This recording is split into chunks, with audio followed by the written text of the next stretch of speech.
ગુજરાતમાં ખેડૂતોને આપવામાં આવતી વીજળી અને બીજી બાબતોને લઈ કોંગ્રેસના પ્રવક્તા મનીષ દોશી દ્વારા ભાજપ પર આકરા પ્રહાર કરવામાં આવ્યા છે। મનીષ દોશીએ જણાવ્યું હતું કે ખેડૂતોને વીજળી આપવાના દાવા સામે ભાજપના જે ધારાસભ્યો માત્ર 6 કલાક વીજળી અપાઈ રહી હોવાની ફરિયાદ કરી છે। સાથે જ ગ્રામ્ય વિસ્તારની શાળાઓમાં આ સરકારે તાળા મારવાનું કામ કર્યું છે। ગુજરાતના 45% બાળકો કુપોષણનો ભોગ બનતા હોવાના લોકસભાના આંકડા સામે આવ્યા છે। વાયબ્રન્ટ ગુજરાતના દાવા સામે માત્ર 8% ઉદ્યોગો જ MOU બાદ ગુજરાત આવ્યા છે। ભાજપાની પોતે વચનને વાયદા આપીને ગુજરાતના નાગરિકો સાથે વાતો કરી હતી। એ વચન વાયદામાંથી ફરી જનારી અને ગુજરાતની જનતાને મોંઘવારીથી માંડીને બેરોજગારીથી માંડીને શિક્ષણ, સ્વાસ્થ્ય અને સુરક્ષા ત્રણેય બાબતોની અંદર પાછળ ધકેલી દીધા હોય તે પ્રકારના એક પછી એક સામે આવે છે।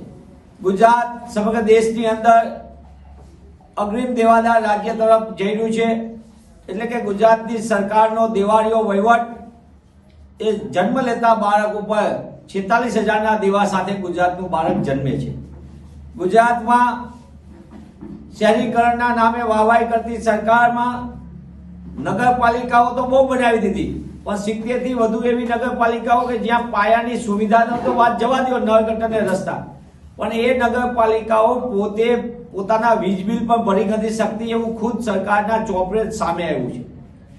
સરકાર પોતે વાહવાઈ કરે કે વીજ કંપનીઓ અમે બહુ કરી, પણ સરકારી વીજ એકમોના ઉત્પાદન ઘટાડીને ખાનગી વીજ કંપનીઓને લૂંટના લાયસન્સ આપીને સમગ્ર રીતે ગુજરાતનો સામાન્ય વીજ વપરાશ કરતા લૂંટાય તે રીતે વીજ બિલો થોપાઈ રહ્યા છે।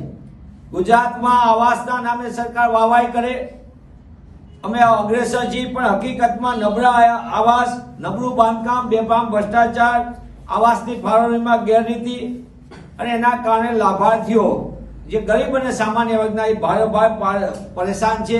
અને ગુજરાતમાં છેલ્લા સમયમાં બનેલી આવાસની યોજનાઓનું બાંધકામ એટલું તકલાદી છે, એટલો ભ્રષ્ટાચાર છે કે 8 થી 10 વર્ષથી વધુ એ બાંધકામો ચાલતા નથી।